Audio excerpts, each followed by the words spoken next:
Alright, today we're going to look at the y equals button, which is here in the top left corner of the calculator. And so we're going to look at some problems that can help you on your test. So here we go.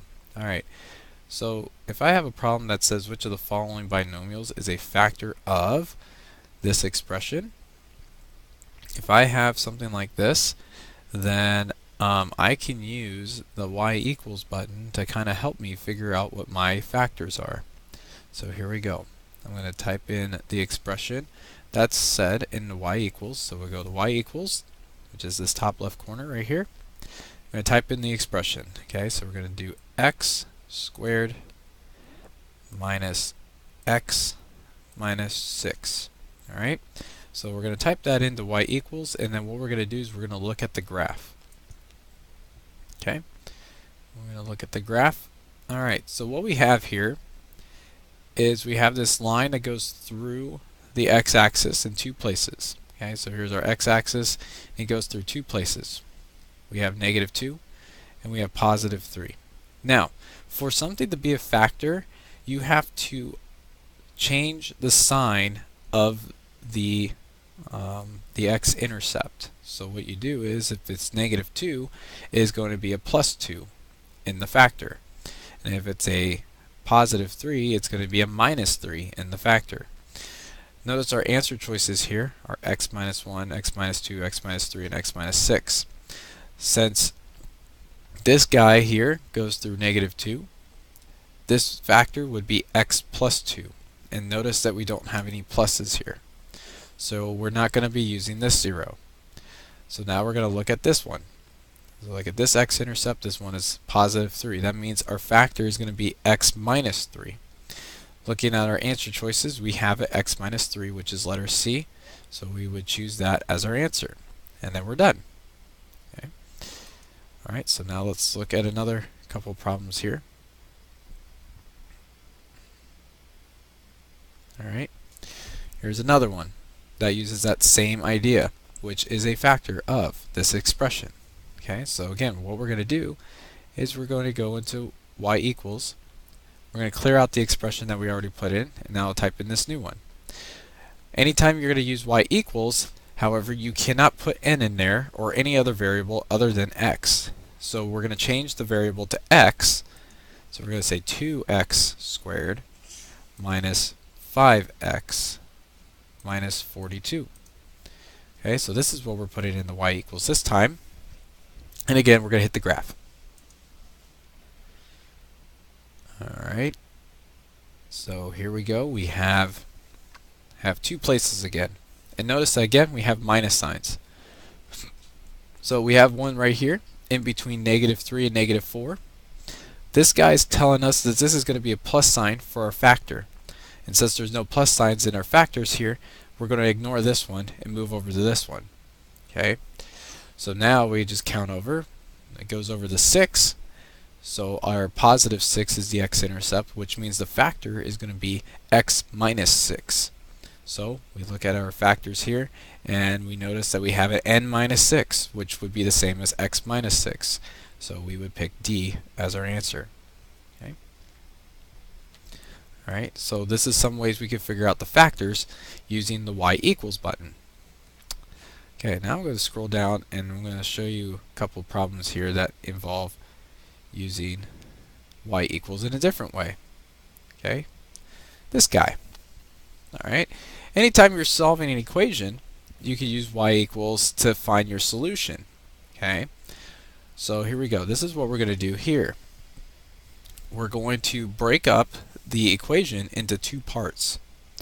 Okay, y1 is going to be the left side, so we're going to type in 3x minus 20 on the one side, and then we're going to press down and go down to y2.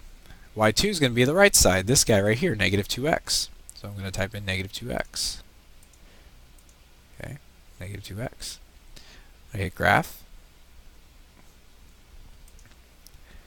And when I hit graph, I have 1, 2 lines. And anything that we've learned about systems of equations is that when two lines intersect, that's where our solution is. Okay. Well, our solution's right here. However, it's kind of hard to kind of read where this solution is off of our graph. It's because of, the graph is different on a calculator versus on paper. So what we're going to do is we're going to look at the point of intersection and tell us, okay, which one is the solution. So to do that, you're going to hit second and then the trace button.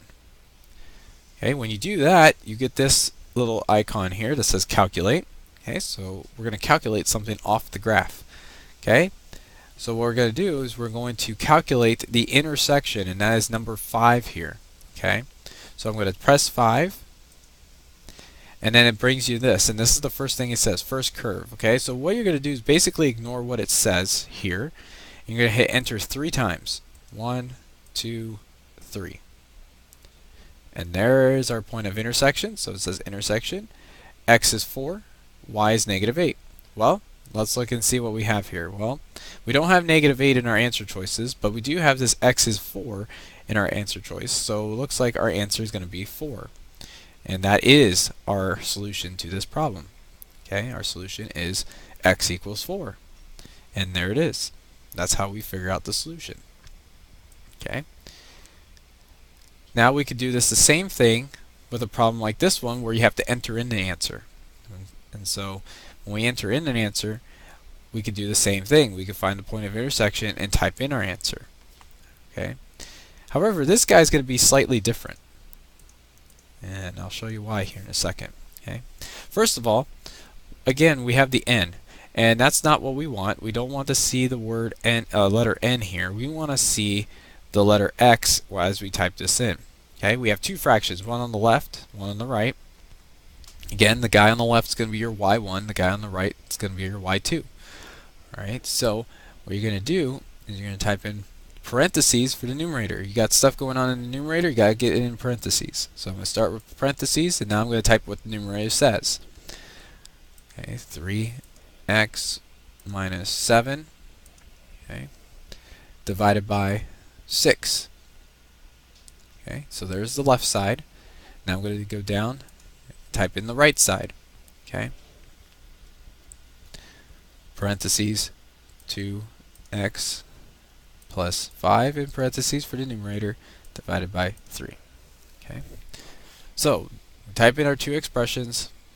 One on the left side is in y1, the other one on the left, the other one on the right is y2. Okay, now we're going to hit graph this time and see what happens.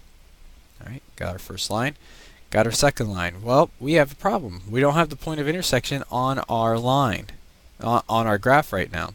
But we could tell that these 2 lines are going to eventually intersect at some point to the left side here because of the way it's shaped. These 2 lines are going away from each other to the right, but they're getting closer as we go to the left. Okay, so to figure out where this point of intersection is, we're going to use the zoom key. Okay, we need to zoom the graph out. Okay, so we're going to hit the zoom keys, which is the top middle, and we're going to hit zoom out, number 3. So we're going to press 3, and then you press enter to zoom out,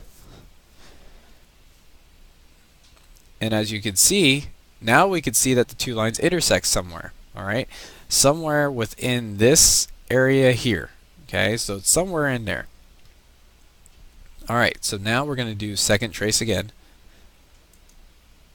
and go to intersect, number 5,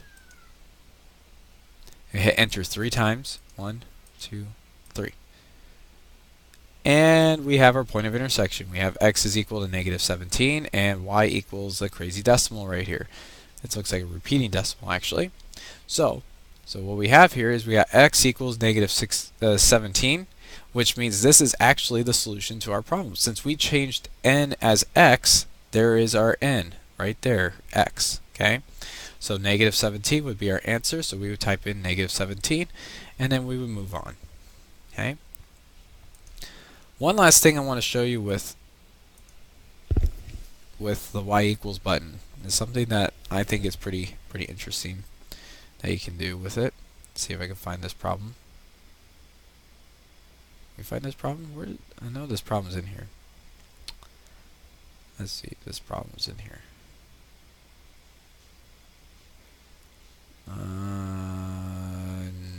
Nope, it's not in here. Wow, I thought it was in this test, in this practice test. I'll take a quick look one more time here. I thought that was in this practice test, but I'm guessing not. Alright, well, it's not in this practice test. Alright. The cool thing is that you could do, and I'm just going to make up my own problem here. Let's do this. Actually, we're going to do this one right here. Okay, something that's pretty cool in here is that I know this problem doesn't say really that you could solve this inequality because it does it for you already. But something you could actually do is you could actually type in an inequality into your y equals, and it will give you the solution of it on the graph. So here we go. This is what we're going to do. Alright, we're going to type in the actual expression right here, the actual inequality. So I'm going to type in -4 parentheses x minus 7 parentheses plus 1. Alright, now we can find this inequality symbol actually by pressing second math. And there's our inequalities right there, 3, 4, 5, and 6. The one that we're going to be using is number 6. So I'm going to press 6, and then I'm going to type in -3. Okay, and that's it. Alright, so we typed in the whole inequality. Alright, type in the whole inequality. Alright, and now we're going to figure out what the solution to this inequality is. Alright, so here we go. What you're going to do is you're going to hit graph. Oh, and we're going to have to do something. As you can see, we have an issue because we can't figure out what's going on with this graph because I did not zoom, put the graph back to normal. So to do that, you hit zoom, number 6, and it's right back to normal. And so now we're going to see where this graph is. Alright, so here's you see this line right here. Okay, the line's actually playing off the x-axis. It's not playing off of what the y-axis is doing. Okay, anytime you put in inequalities in the y equals, the y-axis has nothing to do with the answer to the problem in the graph. It's all about the number line. And if you think about it, a number line is horizontal, which means the x-axis is also horizontal. So the answer is actually coming off of what the x-axis is, not what the y-axis is. And so you just pay attention to the x-axis, and you just do it like so right here. Now, as you can see, our value here, our line starts at 8 and goes off to the right. Alright, which means that 1, 8 is part of our answer, and 2, since it's going off to the right, that means these values are greater than 8. So our solution would be x is greater than or equal to, because that's what our inequality symbol is from the beginning. So you use the inequality symbol that you have at the beginning. Okay, so if you add equal to, we're going to add the equal to it. So we're going to say x is greater than or equal to 8. And that's our solution based off what the graph showed us. And so it's going to be reading a number line in order for you to figure out what the solution to the problem is. So this is some ideas that you could use with y equals, and there's some other things that I'll show you later in another video that y equals can actually do to help you with some other problems. So there you go, and thanks for watching.